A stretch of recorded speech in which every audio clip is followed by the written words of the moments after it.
امام حسین علیہ السلام کی شہادت کے بعد جوال رسول کو قید کر کے امام حسین کے سر کو کاٹ کر نیزے پر بلند کر کے شام کی طرف لے جایا گیا۔ تو جہاں جہاں سے یزید کا قافلہ گزرتا تھا تو لوگ پوچھتے رہے کہ یہ کس کا سر ہے اور یہ بیبیاں کون ہیں۔ جس کو بھی یہ معلوم ہو کہ یہ رسول اللہ کا خاندان ہے تو ہر کوئی دل ہی دل میں ان ظالموں پر لعنت کرتا رہا، اور کوشش یہ تھی کہ یہ لعین ہمارے شہر نہ رکے۔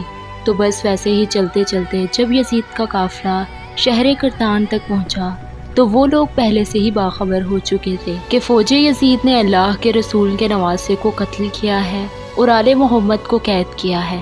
تو بس انہوں نے شہر کے دروازے بند کیے ہوئے تھے۔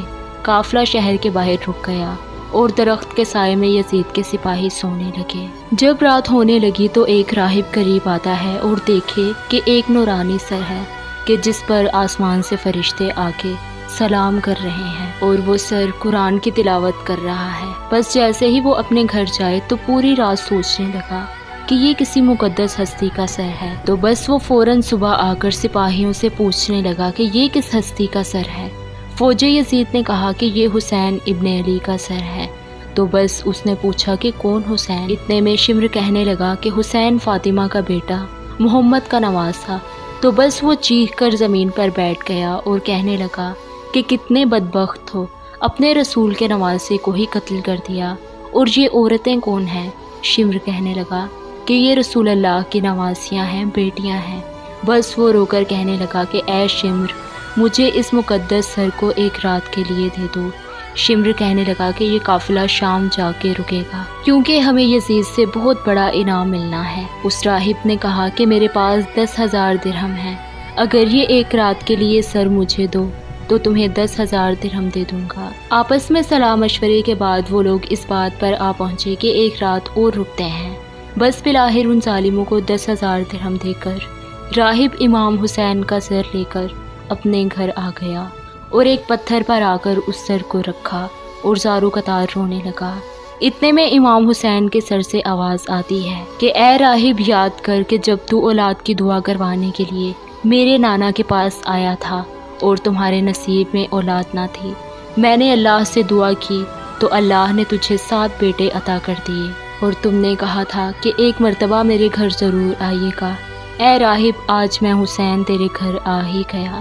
بس جیسے ہی امام حسین کے سر سے یہ آواز سنی، راہب زارو قطار رونے لگا اور کہنے لگا کہ اے میرے آقا حسین، مجھے معاف کیجیے گا، اگر مجھے معلوم ہوتا تو میں بھی آپ کے قدموں پہ قربان ہوتا۔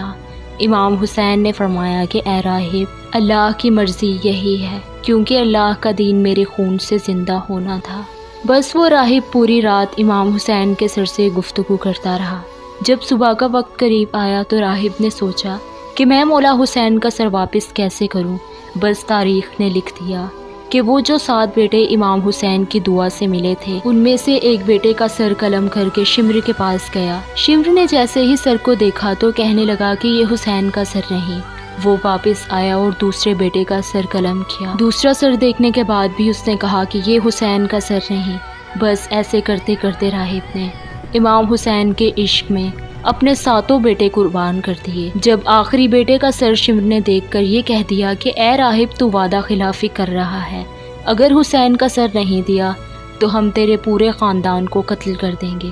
تو بس وہ جیسے ہی اپنے گھر پہنچا تو سر حسین سے آواز آنے لگی کہ اے راہب، اپنے سارے بیٹوں کے سر ان کے جسم کے ساتھ رکھو، اللہ کے کرم سے تمہارے سارے بیٹے زندہ ہو جائیں گے، اور میرے سر کو اٹھاؤ اور فوج یزید کے حوالے کر دو، کیونکہ یہ اللہ کی مرضی ہے، ہمیں شام تک پہنچنا ہے اور ہر گلی ایک ایک بازار سے گزر کر قرآن کی تلاوت سنانی ہے، میری بہن زینب کو خطبے دینے ہیں اور ایک ایک بازار سے گزرتے ہوئے اسلام کی تبلیغ کرنی ہے۔ تو بس راہب نے اپنے تمام بیٹوں کے سر ان کے جسموں کے ساتھ رکھے، تو بس اللہ کے کرم سے وہ سارے کے سارے بیٹے زندہ ہو گئے۔